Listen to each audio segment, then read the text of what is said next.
Good morning. It's Saturday. It's about 10 o'clock or so. The client is coming to pick up the ISO bike. I have that sitting over here ready to go. And he should be around 10:30 or so, he said. So that one goes home. In the meantime, I put this Beezer back up. It's a pretty little thing. And remember, I ordered a new carburetor for this side because the slide was sticking in that carburetor, even though it was a new Premier, which is really unusual. Did my best to try to solve that sticking problem. Couldn't do it, was spending way too much time. Finally decided buy a new one. So we got the new one in, and surprise, surprise, surprise, they've changed material. The new one is aluminum, and the old one, I guess, and by old, I mean this is about 2 years old. This is a Premier. The client put them on the bike, a match set. And the first time I picked this up and then picked this up, my goodness, this is half the weight. It's incredible. I mean, this thing feels like a lead sled compared to this new aluminum one. Isn't that interesting? So basically, I've got them set out here. I can see a difference here in the slide. They've made the cutaway for the choke a little bit different. Not that it matters. They're both number 3s. This came with a number 17 Pilot, which is standard. The client had changed to a 19 Pilot on this one. So I'm going to take the 19 Pilot from this one and put it in this one so that it will match the other one that's on the bike. Anyway, I just thought I'd mention the fact that the new Premiers, the new Premiers, are much lighter, made out of aluminum. It even says so here in this caution about the test cable, taking the test cable off the top before you install it. So aluminum Premier, isn't that cool? So that's where we are. I'm going to go ahead and change the pilot jets, put this back together, and hang it on the bike. Okay, the new left carb is mounted.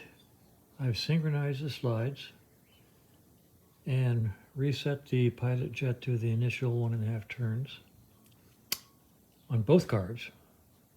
And I'll step over here and show you the action. The action.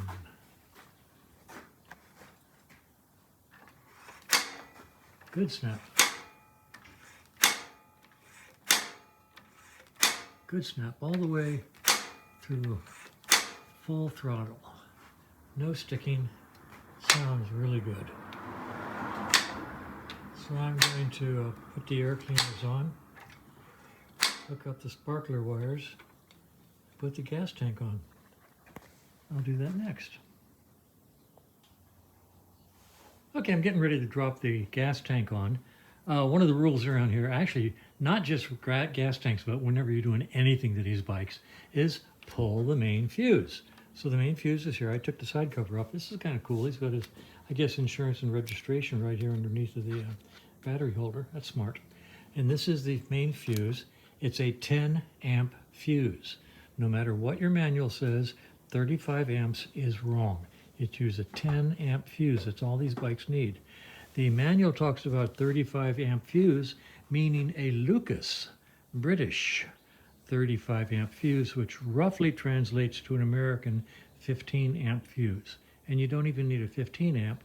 I do my electrical testing with a 7.5 amp, and then I put 10 amp fuses in all the bikes that leave here and give them a spare 10 amp fuse, and it works just fine, thank you very much. So if you've got a 35 amp fuse in your bike, take it out, replace it with a 10, because your whole electrical system will burn up and go up in smoke before that 35 amp fuse is going to blow. Just a heads up. Okay, carburetors on, gas tanks on, gas lines are on. I have a request from all you guys. BSA Petcocks are just horrible. See right here? Look at that leakage. I'm going to put my finger right to see it. It's leaking out of this end. Look at that. Now I can replace Corks with the best of them. Unfortunately, that's probably what I'm going to have to do.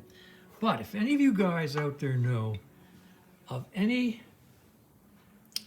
BSA Petcock replacements, better quality, I mean these brass ones are, you know, the best quality, any better Petcocks that'll fit a BSA, let me know. Tell me about them, because the only one I've ever tried had on the slide had O-rings, and I put them in there, and as I put it in and out, the cutaway at the top where the fuel came down took bites out of the O-ring.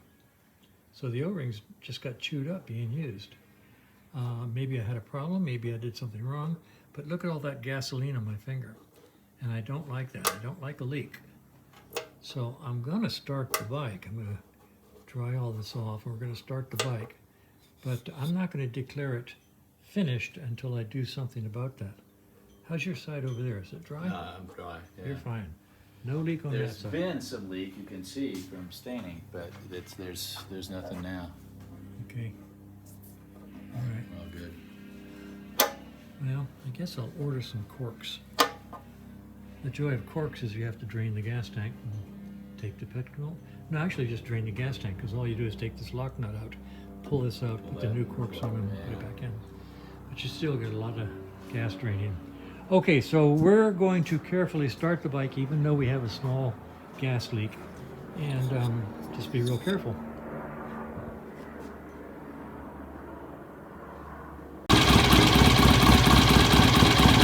There it goes.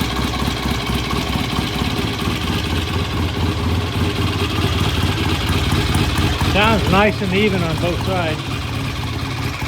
Let it warm up a little.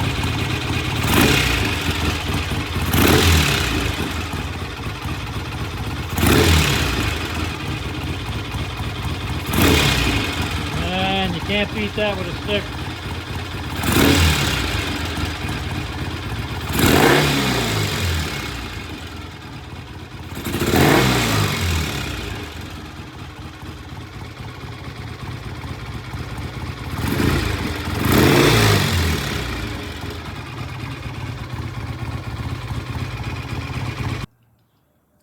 All right, that's the left-hand Petcock closed, and that's the leak, and that's just too excessive. That'll go right into the carburetors and overflow the bowls and fill up the cylinders, and I don't know what all. So I got to get that. I tried undoing this screw here, and I can't get it to come. So I'm going to drain this side and take this whole Petcock out, and see if I can get a better cork in there. Okay, it's not pretty, but it works. And there's probably several hundred good reasons why I shouldn't do this. You know, 699 of them having to do with safety. If any of you guys are fire marshals or safety engineers, feel free to comment. So, yep. There goes my mailman. So anyway, tank is drained. Shake it a little bit to get the oil, extra gas out of here. And it is sloppy, and it is probably dangerous, and I apologize in advance, but you know, sucking it out the top, siphoning out the top, even if you siphon it out the top, when you take the Petcock off, you get the remaining, 6 cups of gas is at the bottom. So there's no neat way to do it, as far as I know. Possibly taking the gas tank back off, I could do that. I don't want to. So anyway, getting all the gas flushed over onto this side. That's all I have to worry about, is getting this side dry when I put this Petcock back in. That's pretty much stopping now. So let that sit there and dry. And the gasoline looks nice and clean. Yellow gas. Never eat yellow snow, but yellow gas is okay. All right, I've got all these bits and pieces over here. All of these bits and pieces are from my box marked Dead Carbs box of bits. And first of all, I got these Triumph style Petcocks that can be adapted to a BSA with these adapters. You put these in the tanks, and these will then fit in. I don't know where I got these, but they're really nice. And don't know what to do with those. So, and I think that these threads are the same as BSA. So that'd be fun to try. See if I can get one off working one-handed. Let's see. I wonder if that would fit up in there. No. Nope. Too bad. Must be for a Hardley Ferguson. Huh. I don't know.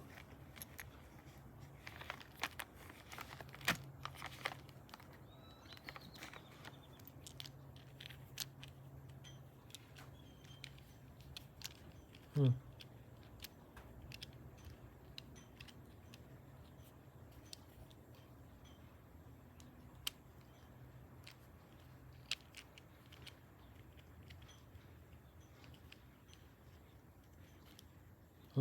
Yeah, I guess not. So, I don't know where I got them, but they're very nice. Okay.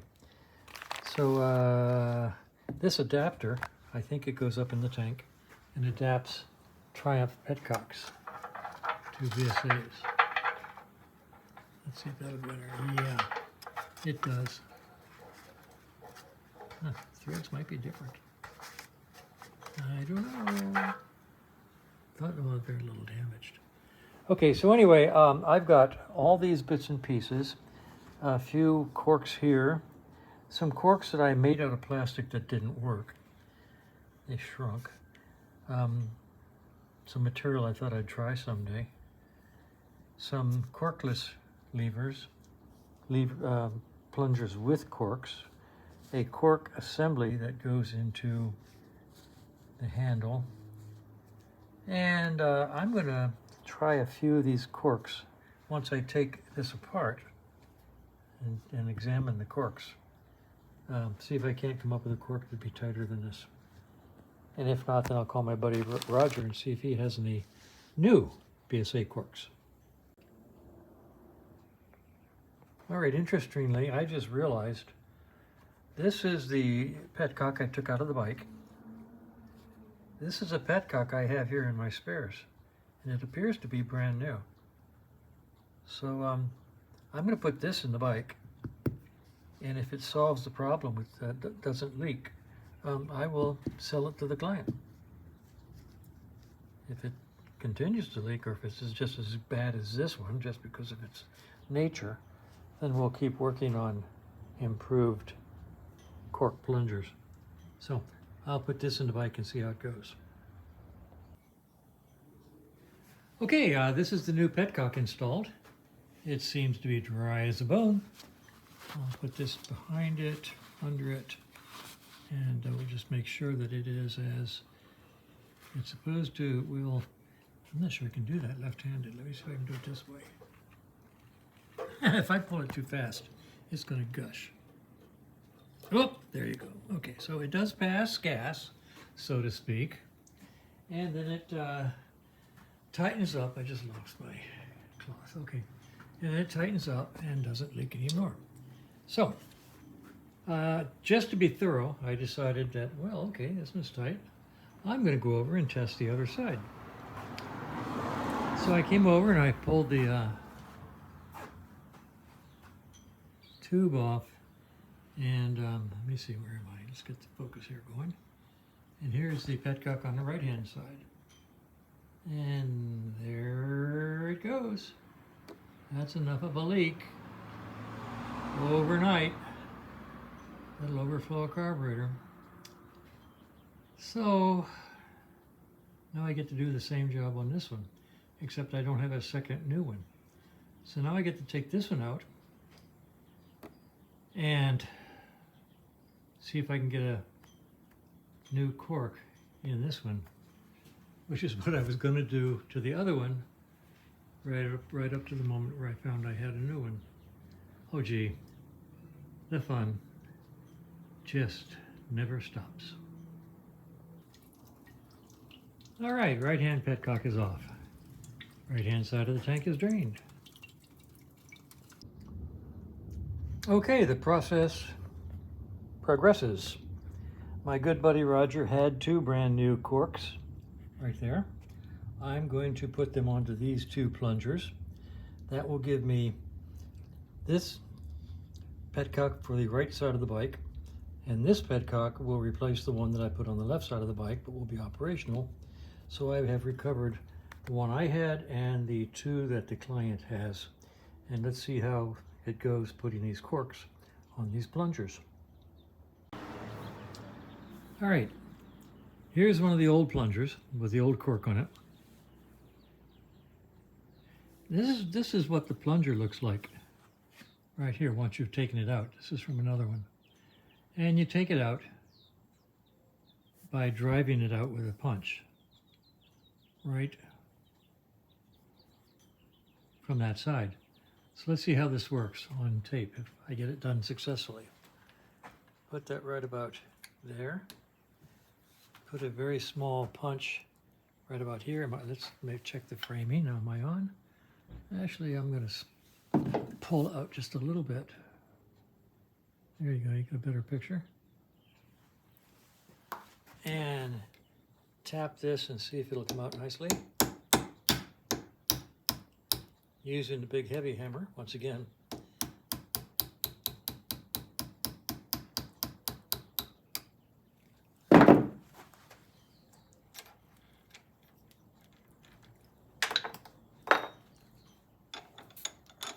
Okay, there's the shabby-do that we're going to throw this away. Take one of these brand new corks, put it on here carefully.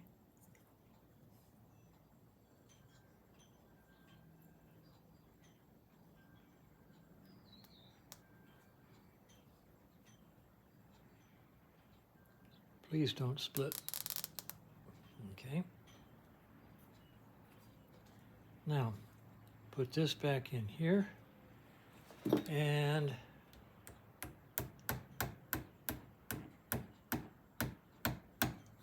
tap it down.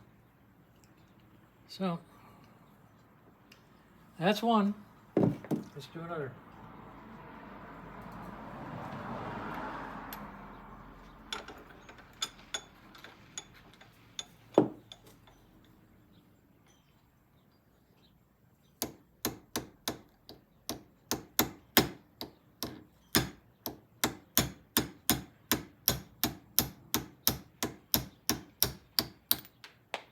There you go. Now we lean down, pick it up off the floor. There it is in all its glory. Put the new one on.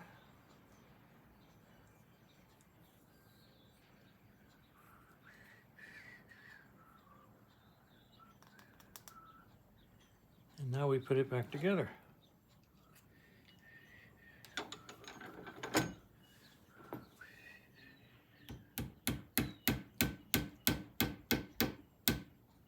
Like so.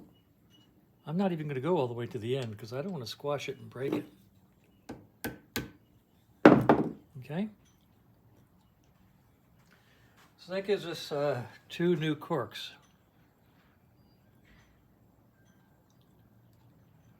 All right. Now we're going to go insert them and see how they do.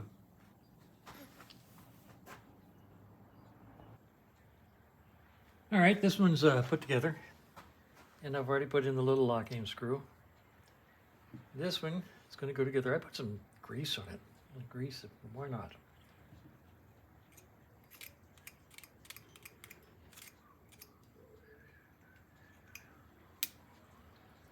The groove goes down where the little locking screw goes into it. And you just very carefully slide it in, like so.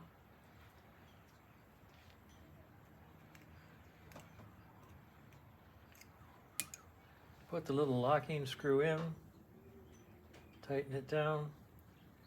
You can put Loctite on it if you want, but I never do.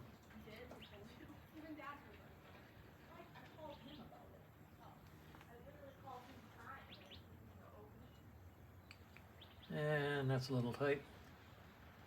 So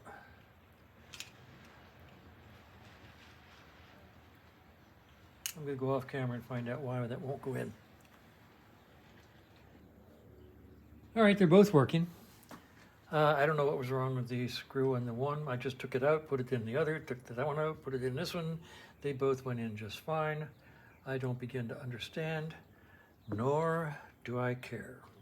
So this is now operational, and I'm going to put it on the other side of the bike, on the right-hand side, and see how things go.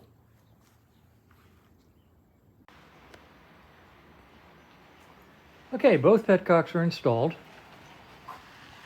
And I'm going to let them sit there and let the sealer coagulate, as I like to say, a couple hours. Then I'll come out and put gas into, here's gas, into the tank, maybe a gallon or so, and see if either of them leak. No N in leak.